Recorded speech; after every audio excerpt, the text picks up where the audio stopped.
One of the fun little details in the Lord of the Rings appendices that I always found delightful is the fact that Pippin went on to have a son who he named Faramir. It makes me especially happy because Pippin and Faramir are my two favorite Lord of the Rings characters. So I'd had a desire to do a wholesome drawing of Faramir meeting Pippin's son for a long time, and finally thought I should get around to it.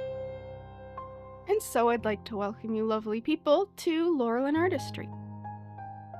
The sort of storybook, stained glass inspired style I used for my past series of Lord of the Rings drawings seems to usually turn out in a way I'm happy with, so that's what I went with here.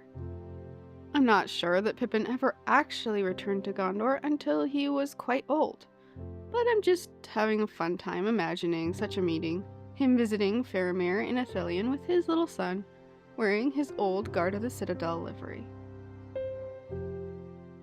I don't think much is known about little Faramir Took, so I drew him to look a lot like his father.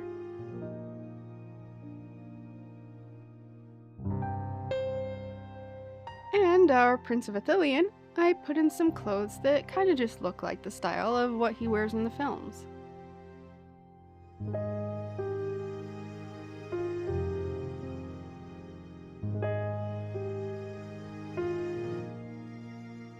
As always, I trace over my sketch with some cleaner lines. If you're wondering, why Faramir and Pippin? Why are these two in particular my favorites? Well, I'm not sure it's always the simplest to explain or even fully know why I latch onto the certain characters that I love most. But Faramir is probably a bit more obvious a choice than Pippin. Faramir is very clearly virtuous and thoughtful, putting a high value on wisdom and protecting and preserving life. He's gentle and kind, but not weak or cowardly. He's a man of conviction. And I really could just keep going on. He exemplifies so much that I find admirable.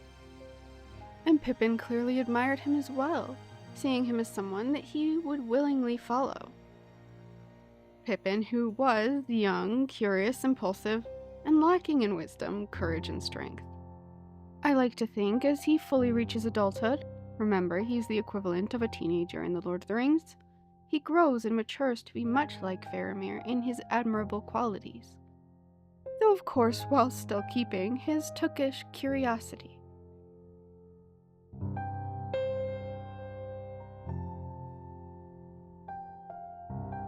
Faramir's hair is described as raven in the books, and I do make it darker than in the films, but I'm still not sure if it's quite raven. Other than that, though, I dress him in blue. The little hobbit I dress in the hobbitish colors of yellow and green. And Pippin is in black and sort of a maroon. Backgrounds are almost always what I struggle with most, but I draw a lot of lines to try and get the angles fairly decent.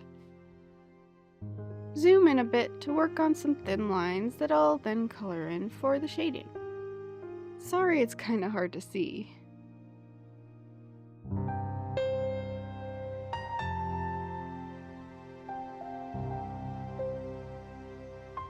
I finish and now we'll shade all those little shapes in.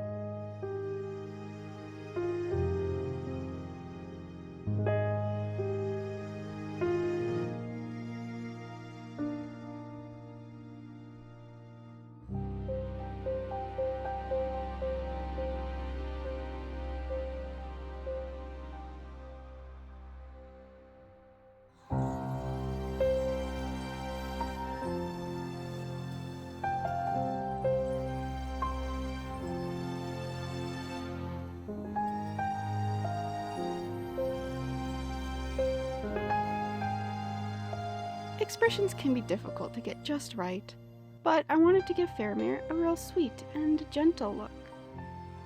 With the little boy who shares his name looking at him quite gleefully. I wanted Pippin to look cheerful as well, but with more subtlety to convey a bit of the maturity he's gained. This video was supposed to come out last week, The day before my birthday, actually. I chose the subject matter to be my favorite Lord of the Rings characters for that very reason. But alas, I spent too much time making a French hood-inspired headband to wear to the Renaissance Festival.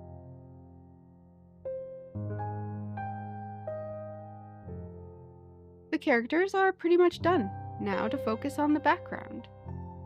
I want to keep things fairly simple, just a stone interior somewhere, probably in Faramir and Eowyn's home, with a bit of decorative tiling on the floor. And some really big windows behind them. Give that some color.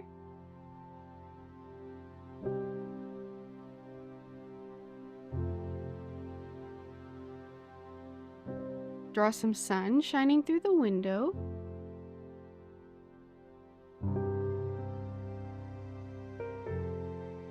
And add in some shadows.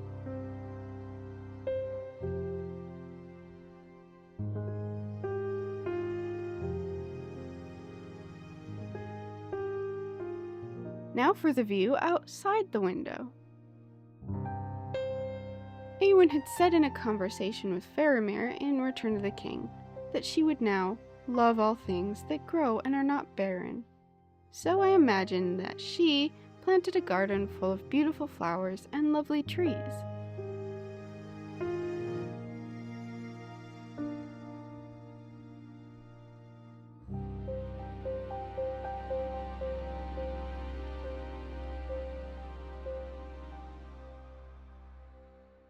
Add a bit of an orangey yellow highlight to everything to give it a bit of a late afternoon feel.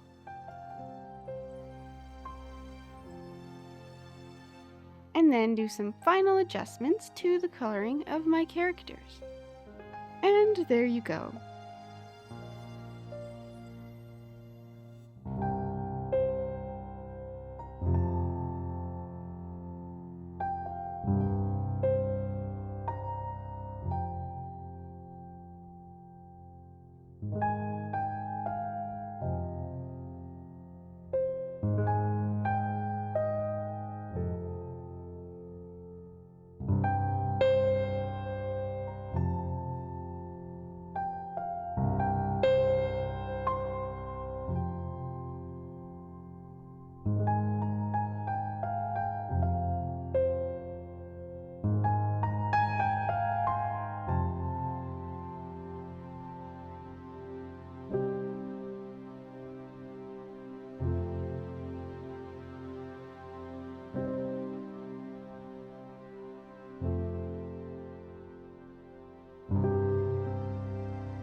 Thank you so much for watching. I hope you enjoyed this little glimpse into my drawing process, and I hope you'll stick around for future videos.